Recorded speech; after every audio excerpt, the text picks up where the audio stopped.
Hoy a las 5:30 de la madrugada, el Pleno de la Cámara de Diputados aprobó la Ley de Ingresos de la Federación 2022, con lo cual la minuta fue turnada al Senado de la República para su análisis, discusión y aprobación, en conjunto con las minutas de la Ley Federal de Derechos y la miscelánea fiscal. Vamos a platicar con el diputado y vicecoordinador del grupo parlamentario del PAN, con Jorge Triana. Jorge, ¿cómo estás? Buenas tardes. ¿Qué tal? Buenas tardes, Darío. Gusto en saludarte. ¿Qué opinión tienes de lo que finalmente fue dictaminado y aprobado y cuál es tu, digamos, tu reflexión de lo que se ha venido discutiendo en las recientes horas? Mira, fue una jornada realmente pesada y te lo puedo comentar de esta manera.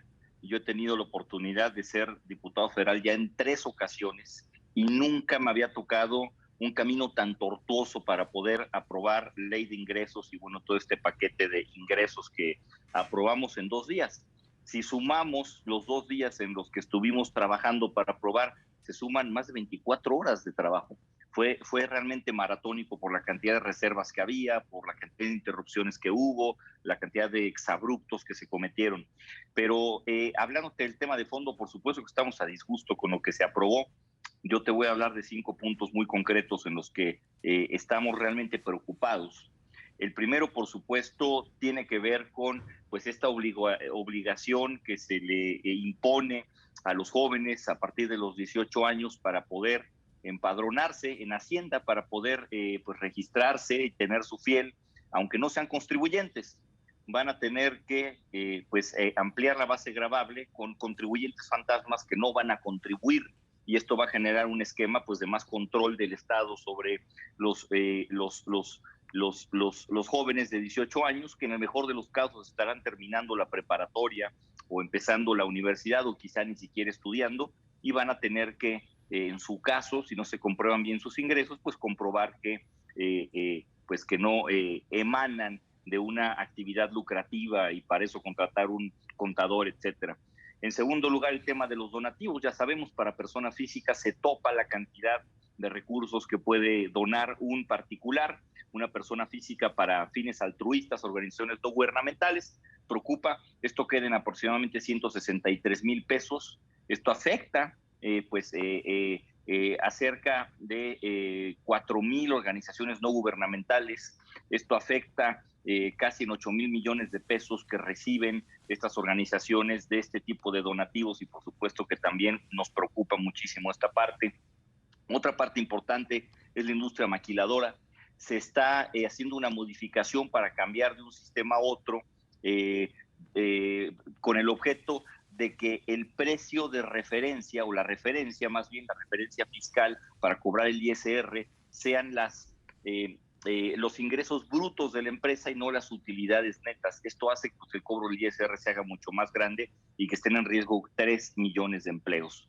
¿Qué decir del tema de la legalización de los llamados autos chocolates, que con 2,500 pesos uno va a poder legalizar automóviles? Y pues esto va a afectar, por supuesto, a la industria automotriz. En fin, vaya, son muchos puntos muy delicados que nosotros estamos percibiendo y que pudieran pues repercutir de manera negativa en las finanzas del país.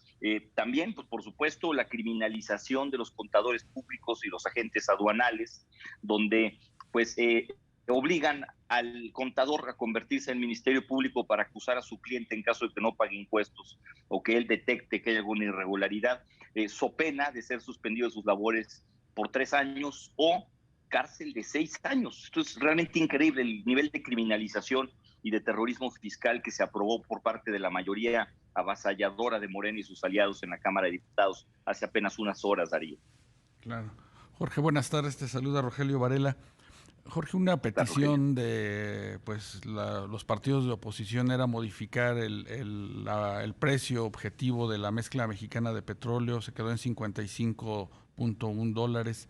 Eh, ahí ¿cuál fue, digamos que el debate? ¿Por qué no se pudo, digamos que modificar ese precio? Mira, no tengo muchos elementos para responder eso. ¿Y por qué? Porque hubo una negociación cerrada, comprometida, desde la Comisión de Hacienda, antes de que llegara al Pleno. Hay que recordar que en el proceso legislativo primero se aprueba en comisiones y luego al Pleno, pero en comisiones nos dijeron, no se preocupen, vamos a aprobarlo de esta manera y luego vamos a cambiar el precio de referencia y en el Pleno a través de una reserva. Pues no nos quedó otra más que creerles, y por supuesto que esto no sucedió en la realidad. Muchos ya estaban cantando victoria porque se iba a modificar esta referencia y quedó exactamente lo mismo. Es decir, el bloque oficialista no cumplió su palabra. Esto es lo que sucedió concretamente, no tengo más elementos que decirte. Nosotros creemos que había pues una estimación completamente ficticia y que había que modificarla. Quedaron de pasarnos una propuesta y esta jamás llegó, y la reserva jamás llegó tampoco. Entonces, bueno, pues esto no pudo ser modificado, lamentablemente. Jorge, ¿consideran que perdieron la batalla frente a la aplanadora de Morena y sus partidos aliados?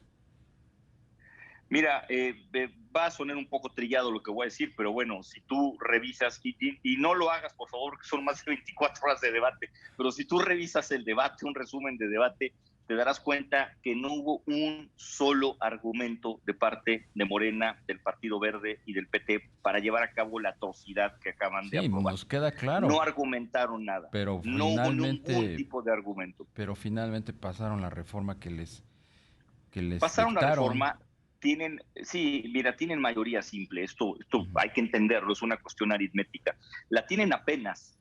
Morena y el bloque opositor tienen 54% de los diputados en la Cámara de Diputados. Perdón, el bloque oficialista, el bloque opositor tenemos el 46%. Esto quiere decir que entre 40 y 45 diputados hacen diferencia, y mientras esto siga sucediendo y mientras se requiera mayoría simple para aprobar ley de ingresos y presupuesto de egresos, va a seguir sucediendo. Pero queda un trayecto todavía por continuar. Hay que recordar que tanto la miscelánea fiscal como la ley de derechos, como la ley de ingresos, tendrá que ir a la colegisladora, al Senado de la República, para su análisis y aprobación. Y no sería la primera vez que el Senado, con mayoría morenista también, le enmendara la plana a la Cámara de Diputados por errores garrafales como los que se cometieron ayer. Yo apuesto a que esta sea no una excepción, sino una ocasión más en la que vengan a corregirse los errores que se cometieron en la Cámara de Diputados por trabajar sobre las rodillas, como lo hizo Morena. Claro. Jorge, también en esta negociación pues llamó mucho la atención que pues los ánimos se caldearon ahí en San Lázaro. ¿Ese va a ser el tono ahora que se continúe con el presupuesto y con la iniciativa eléctrica? Mira, pues aparentemente sí, te voy a decir por qué. Desde el día 1 de esta legislatura, Morena, PT sobre todo, han convertido la tribuna de la Cámara de Diputados en un auténtico nido de resentimientos postelectorales. Quieren vaciar ahí todas las frustraciones que tienen por haber perdido una buena cantidad de diputados, haber perdido la mayoría calificada, por haber perdido, por ejemplo, la Ciudad de México. Es un torneo de lambisconería para ver quién insulta más a la oposición, quién queda mejor con el patrón de Palacio Nacional. Y bueno, pues esto por supuesto que enoja a la contraparte y se genera un círculo vicioso que nada ayuda a nadie. Sí. Tuvimos un problema muy grave el día de ayer. Primero porque a nuestra compañera diputada Margarita Zavala, mientras presentaba una simple reserva, le dieron la espalda y le gritaron y no la dejaban hablar, la insultaron diputadas y diputados del bloque oficialista. Y después, pues el show que tenemos siempre del diputado que creo que se llama Fernández Noroña, José Rodolfo Fernández Noroña, a insultar también. Esto caldeó los ánimos al grado en el que pues tomó la tribuna Morena. Yo no entiendo cómo Morena puede tomar la tribuna cuando ellos tienen mayoría, y pues hubo golpes. Hay un diputado por ahí, Porro, que ya hoy Ciudadanos lo denunciaron incluso penalmente, donde se ve cómo levanta y azota a un diputado del Partido Acción Nacional. ¿Quién En es fin, ese Porro? yo apuesto que hay un pacto de civilidad porque no se puede trabajar en estas condiciones, y por eso duró casi 28 horas nuestra sesión. Rápidamente, ¿quién era el Porro? ¿El diputado Porro? Ese que levantó al... Se llama Alejandro Robles, se llama Alejandro Robles, es un diputado de la Ciudad de México, es un diputado que pues llegó a la tribuna a insultar desde el primer minuto también, a gritar, a alzar la voz, y que a decir de algunas personas que estaban por ahí en la gresca, pues traía aliento alcohólico, ¿no? Y ya fue denunciado el día de hoy por sus mismos electores, Bien. ciudadanos, de la Ciudad de México presentaron una denuncia ante la Cámara de Diputados. Pues qué vergüenza. Te agradecemos mucho estos minutos de entrevista a Jorge Triana, diputado y vicecoordinador del Grupo Parlamentario del PAN. Muchísimas gracias, Darío. Buenas tardes a todos.